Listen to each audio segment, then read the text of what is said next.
الحمد لله وحده، والصلاة والسلام على من لا نبي بعده، صلى الله عليه وعلى آله وسلم.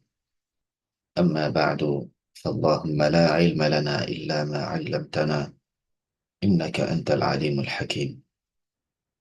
إليني الدرس الثاني. إذا لك إليكج التي نترى دروس اللغة العربية لغير الناطقين بها.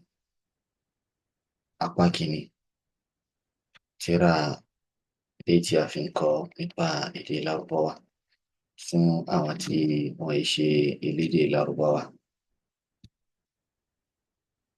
الدرس الثاني، ìdánilẹ́kọ̀ọ́ ẹlẹ́kejì. Níta máa kọ́ nínú ìdánilẹ́kọ̀ọ́ ẹlẹ́kejì òun ni ذلك. ذلك. Lẹ́yìn ìgbà tí a ti kọ́ هذا nínú ìdánilẹ́kọ̀ọ́ alákọ̀ọ́kọ́, a ti kọ́ هذا àti àwọn nǹkan méjì mi gẹ́gẹ́ bí ما àti man àti hamzatu al-istifham. Àwọn nǹkan mẹ́rin tá a kọ́ nínú ìdánilẹ́kọ̀ọ́ tó kọjá nìyẹn. ما a sọ pé ìtumọ̀ rẹ̀ ni what. ما هذا, what is this? So interrogative word náà ni ọ̀rọ̀ tá a fi máa ń béèrè ìbéèrè ni. A fi máa ń béèrè ìbéèrè nípa nǹkan tí ò ṣẹ̀mí tàbí nǹkan tí kò ní ọgbọ́n, tí ò ní làákàyè, tó jẹ́ irrational. So bákan náà hamza, àwọn fóun náà béèrè ìbéèrè bákan náà. Èsì rẹ̀ yóò máa jẹ́ naam tàbí la, bẹ́ẹ̀ ni àbí bẹ́ẹ̀ kọ́. Bákan náà òun ni man, eléyìí tó gbẹ̀yìn nínú ìdánilẹ́kọ̀ọ́ náà, tí í ṣe tani. Man hadha, tani eléyìí. Wọ́n ṣàlàyé wípé hadha a máa ń lò gẹ́gẹ́ bí ọ̀rọ̀ atọ́ka, ismu ishara, ọ̀rọ̀ atọ́ka. Wọ́n máa fi ń tọ́ka sí nǹkan ọ̀yọ̀kan tí ó bá jẹ́ akọ tó súnmọ́ wa, yálà ó lọ́gbọ́n àbí kò lọ́gbọ́n, yálà ó ní làákàyè àbí kò ní làákàyè. Níta máa ń lo hadha, tá a ń lò fún iná ní ilé. So dhalika, a lè sọ pé òun náà jẹ́ bí ojú kejì àbí apá kejì àbí ìdàkejì dhalika, pẹ̀lú pé nǹkan ọ̀yọ̀kan, òun náà ni ìyàtọ̀ tó wà láàárín àwọn méjèèjì níbi ẹni tí a ń lò wọ́n fún. Gbogbo nǹkan tá a sọ, gbogbo ìtumọ̀ tá a sọ nípa hadha, òun náà ló rinlẹ̀ fún dhalika náà. Nǹkan ọ̀yọ̀kan tó kàn yàtọ̀ ń bẹ, òun ni pé hadha a máa ń lò fún nǹkan tó súnmọ́ wa, láti fi tọ́ka sí nǹkan tó súnmọ́ wa. Ṣùgbọ́n dhalika a máa ń lò fún nǹkan tó jìnnà sí wa. Nǹkan tó jìnnà sí wa, iná la máa ń lò dhalika, la máa ń lò fún. So ìtumọ̀ tí ẹ̀ mọ̀ eléyàn, eléyàn. So tí hadha tó bá jẹ́ eléyìí, this, dhalika òun jẹ́ kí eléyàn, that, nínú English, that, eléyàn. So tó wá pé ma dhalika, kí ni eléyàn, kí ni eléyàn. A máa gbọ́ yín pé n tí wọ́n ń sọ yẹn tó wà ní ọ̀kan wa ni, tó jìnnà sí wa níwọ̀nba, àbótí ẹ̀ wá pọ̀. So òun ni wọ́n lo dhalika fún. Ma dhalika, what is that? Kí ni eléyàn? Dhalika najmun, that is a star. That is a star. Ìràwọ̀ ni eléyàn. Sàánú òkè tá a bá bọ́ síta, tá a bá rí òkè dáadáa, tá a bá rí sánmà, lásìkò tí ìràwọ̀ jáde, a rí pé òkè lókè ni ìràwọ̀ wà. Òkè lókè ló wà, a kì í súnmọ́. So dhalika òun ló ṣe kíni, òun ló ṣe déédéé rẹ̀. Òun ló ṣe déédéé rẹ̀. Sílé tí wọ́n mú wá nínú ìdánilẹ́kọ̀ọ́ ilé tó rí kọjá, pé hadha najmun. So wọ́n kàn lò látara pé picture tí wọ́n yà, sáré pé picture súnmọ́ wa. Picture tí wọ́n yà súnmọ́ wa. So àwọn tọ́ka sí nínú tírà máa sọ pé hadha najmun. So ma fi al-haqiqa, ní reality, a rí pé àwọn ìràwọ̀ wọ́n jìnnà sí wa. so dhalika òun ló ṣe kí ni ló ṣe déédéé wọn. Dhalika najmun, ìràwọ̀ ni eléyàn. That is a star, ìràwọ̀ ni eléyàn. Hadha masjidun, masalasi ni eléyìí. Sáré kan yí a pé ó súnmọ́. So wa dhalika baytun, ilé ni eléyàn. So wọ́n ya ilé sẹ́yìn ẹ̀ pé òun túmọ̀ sí pé ó jìnnà sí wa. Masalasi súnmọ́ wa, ilé jìnnà sí wa. Hadha masjidun, ilé ni masalasi ni eléyìí tó súnmọ́ wa yìí. Wa dhalika baytun, eléyìí tó jìnnà sí wa yẹn, ilé náà ni òun. Hadha hisanun, hadha hisanun, ẹṣin ni eléyìí, ẹṣin iná ni eléyìí. Wa dhalika himarun, wa dhalika himarun, kẹ́tẹ́kẹ́tẹ́ òun ni eléyìí tí ó wà lọ́ọ̀kan yẹn. This is a horse, while that is a donkey. Ẹṣin ni eléyìí tó súnmọ́ wa yìí, kẹ́tẹ́kẹ́tẹ́ ni eléyìí tí ó jìnnà sí wa yìí, àbí eléyìí tó jìnnà sí wa yẹn. Adhalika kalbun, so a rí ajá àbí olóńgbò lókèrè tó jìnnà sí wa, pé àwa rí dáadáa. Àwọn ń béèrè lọ́wọ́ ẹni tó wà lẹ́gbẹ̀ẹ́ wa pé adhalika kalbun, ǹjẹ́ ajá ni tó wà lọ́ọ̀kan yẹn? Ǹjẹ́ ajá ni tó wà lọ́ọ̀kan yẹn? Àwọn dá wa lóhùn pé láà, rárá o. Dhalika qittun, olóńgbò nìyẹn náà.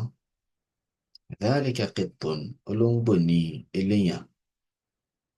Ma dhalika, ma dhalika, wọ́n sì pé ma à ń lò fún dhalika náà.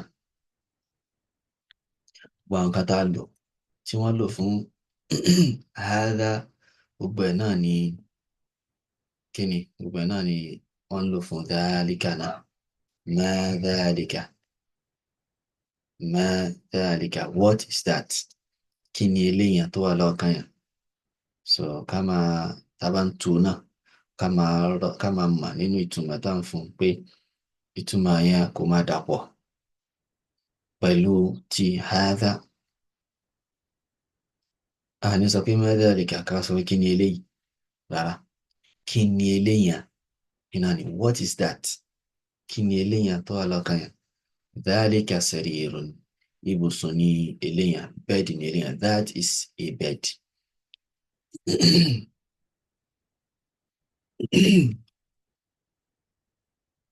Man hadha, who is this? Wa man dhalika, and who is that? Ta ni eléyìí? Ta sì ni eléyàn? Láti kan ya picture méjì. Eléyìí tó wà ní ẹgbẹ́ wa, tá kọ́kọ́ kan òun leléyìí tó súnmọ́, ìkejì léyìí tó jìnnà. Man hadha, who is this? Ta ni eléyìí? Wa man dhalika, ta sì ni eléyàn? Ìdáhùn ni pé hadha mudarrisun, hadha mudarrisun, olùkọ́ ni eléyìí tó súnmọ́ wa. Yàrá pé wọ́n picture teacher náà lárí tó ń kọ nǹkan sójú board fáwọn ọmọ, ad-darsul awwal. Wa dhalika imamun, ìmáàmù, lèmáàmù ni eléyìí tó wà lọ́ọ̀kan yẹn. Yàrá pé wọ́n ya ìmáàmù, ó dúró ń kírun fáwọn èèyàn, àwọn èèyàn wà lẹ́yìn rẹ̀. So bí yóò ṣe rí náà eléyìí. Hadha mudarrisun, olùkọ́ ni eléyìí. Wa dhalika imamun, lèmáàmù ni eléyàn. Ma dhalika, what is that? Ma dhalika, what is that? Dhalika hajarun, òkúta ni eléyàn. That is a stone. Òkúta iná ni eléyàn. Nǹkan gbàgbé máa a fi máa ń béèrè nípa nǹkan tó sún àbí nǹkan tí ó ṣe kí nǹkan tí kò ní làákàyè, nǹkan tí kò ní làákàyè. Man a fi máa ń béèrè nípa nǹkan tí ó ní làákàyè. So ma dhalika, tí wọ́n sì kí à ń béèrè nípa nǹkan tí kò ní làákàyè tó jìnnà sí wa. Ma dhalika, ń béèrè nípa nǹkan tí ó ní làákàyè. Tàbí tí ò kí ń ṣe living thing tó sì jìnnà sí wa.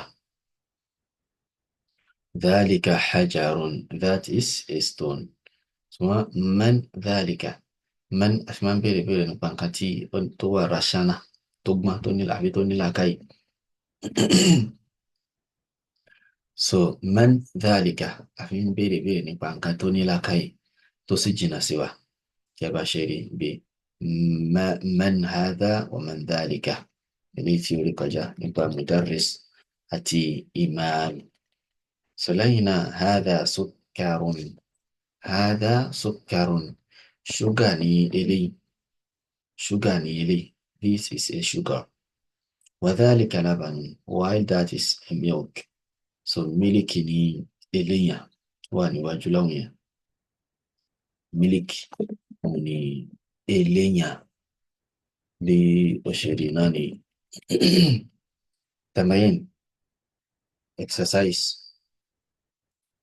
اقرأ واكتب. Read and write. Kọ́ kí o sì kà. So gẹ́gẹ́ bí ṣe sọ.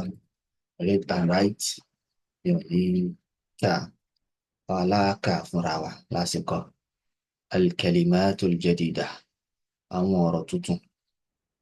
Àwọn ọ̀rọ̀ tuntun tá a bá pàdé nínú ìdánilẹ́kọ̀ọ́ ilé ìtorí kọjá. Ìdánilẹ́kọ̀ọ́ alákọ̀ọ́kọ́. Àwọn làwọn ilé báyìí. Imamun. Imam. Aṣíwájú nínú salat. Tó máa ń lédè ìrun fún àwọn mùsùlùmí. Òun náà ń pè ní imam. Hajarun. Hajarun. Òkúta.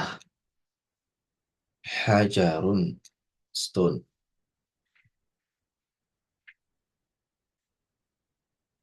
Stone. Òkúta.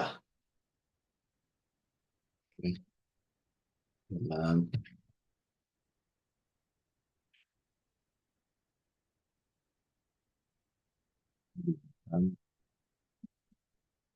Hajarun.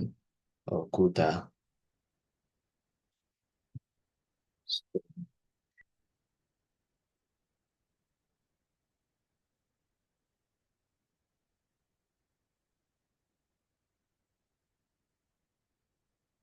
Sukkarun.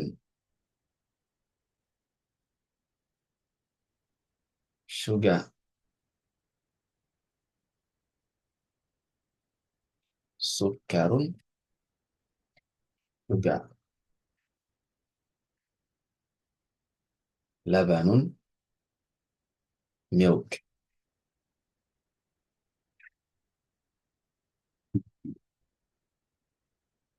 So, òun ni eléyìí.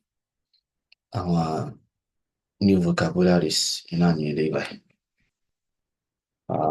eléyìí ní gbẹ̀yìn ad-darsu ath-thani ìdánilẹ́kọ̀ọ́ ẹlẹ́kejì látinú tírà durusul lughati al-arabiyya li ghayri an-natiqina biha. Wallahu ta'ala a'la wa a'lam. سبحانك اللهم وبحمدك أشهد أن لا إله إلا أنت أستغفرك وأتوب إليك. والسلام عليكم ورحمة الله وبركاته.